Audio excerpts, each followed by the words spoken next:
서울 중랑구갑의 국회의원 서영교입니다. 국민의힘은 부끄럽지 않습니까? 국민의힘은 부끄럽지 않습니까? 그렇게 김건희 여사를 변명하고도 부끄럽지 않습니까? 그렇게 윤석열 대통령에 아부하면서 부끄럽지 않습니까?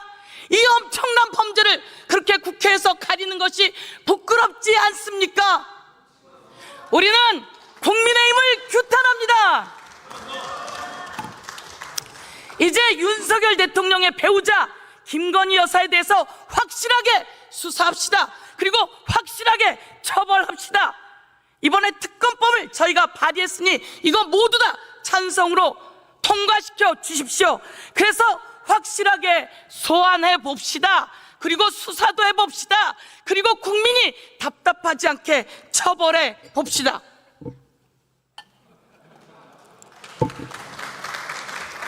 자, 저 본회의장에서 박수 치는 거 아닙니다. 예, 여러분 추석 명절 잘 보내셨습니까? 다녀보시니 뭐라 합니까? 경제는 윤석열이 다 망가뜨렸고 김건희는 왜 끌어내리지 못하냐고 이야기하지 않습니까? 너무나 많은 사람들이 이제 좀 끝내달라고 이야기합니다. 우리가 대통령으로 뽑아놨으면 대통령이 경제도 살리고 국민도 살리고 그리고 공정해야 하는 거 아닙니까? 그런데 왜 하필 부인이 그렇게 주가 조작에 연루되어서, 그리고 왜 샤넬백은 받고, 왜 인사에는 개입하고, 왜 공천까지 개입해서 국정농단을 하느냐 이 말입니다. 이제 우리는 더 이상 윤석열의 대통령 배우자 김건희가 나 부끄러워서 못 살겠다 이렇게 저는 외칩니다. 여러분, 먼저 주가 조작입니다. 23억을 수익을 보지 않았습니까? 엄마가 팝니다. 6만 7천 주를 주식 매도를 날립니다. 그랬더니 딸이 32초 만에 그것을 다 삽니다. 대한민국에 이런 엄마랑 딸 보셨어요? 어떻게 엄마랑 딸이 똑같이 주가 시장, 자본시장 교란죄에 그렇게 들어가서 자그마치 23억이나 수익을 받습니다. 그런데 수사가 제대로 안 돼요. 왜? 남편이 검찰총장이라서, 왜? 남편이 검사라서. 이런 검사 잘라야 되는 거 아닙니까? 이런 검찰총장 있어서는 안 되는 거 아닙니까? 그런데 검찰이 수사를 제대로 못해요. 그래도 검찰이 밝혀냈어요. 23억이나 수익을 봤다고. 이번 항소심에 혹시나 김건희 여사 쪽에서는 무죄 날까 기도를 했던 모양입니다. 그런데 무죄는커녕 모두 유죄 났습니다. 전주까지 징역 얼마? 6개월, 집행유예 1년. 그 전주는 자그마치 손해를 1억이나 본 사람입니다.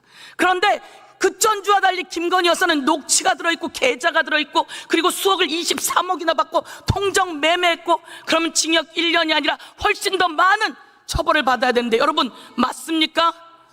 그래서 우리는 뭐가 필요합니까? 특별검사가 필요합니다. 제가 요구합니다. 검사도 더 수사하세요. 공수처도 더 수사하세요. 그리고 특별검사로 확실하게 수사해서 확실하게 처벌해야 공정한 대한민국 아니겠습니까 여러분? 이제 디올백으로 한번 가볼까요? 주민들이 이야기합니다. 추잡스러워. 대통령이 돈도 많은 것 같던데, 부인도 부자인 것 같은데 그런 것을 왜 받아가지고. 그런데 더 과간인 건 국민권익위 아닙니까? 그거 숨겨주려고 국민권익위가 모든 것을 망신권익위로 바뀌었습니다. 김건희 권익위로 바뀌었습니다. 대한민국 국가기관을 이렇게 소나기에 쥐고 흔들면 이거 국정농단 맞습니까 여러분? 이번에는 공천에 개입했다고 합니다. 김건희 여사가 주고받은 전화가 나왔답니다. 녹취가 나왔답니다. 대한민국에 이런 영분이 있어서는 됩니까 안 됩니까?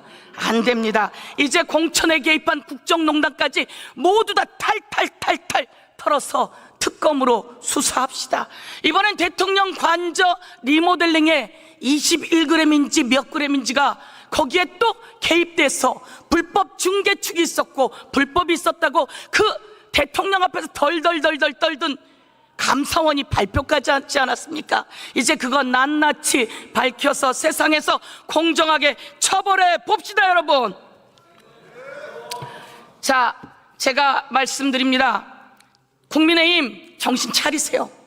그리고 대통령 더 이상 거부권 행사할 꿈도 꾸지 마세요. 오죽하면 특검을 이렇게 여러 번 발의했겠습니까? 당신 부인에 관한 것입니다. 윤석열 대통령 장모에 관한 것입니다. 이것과 관련해서는 거부권 행사 안 된다, 이렇게 강력히 요구하겠습니다.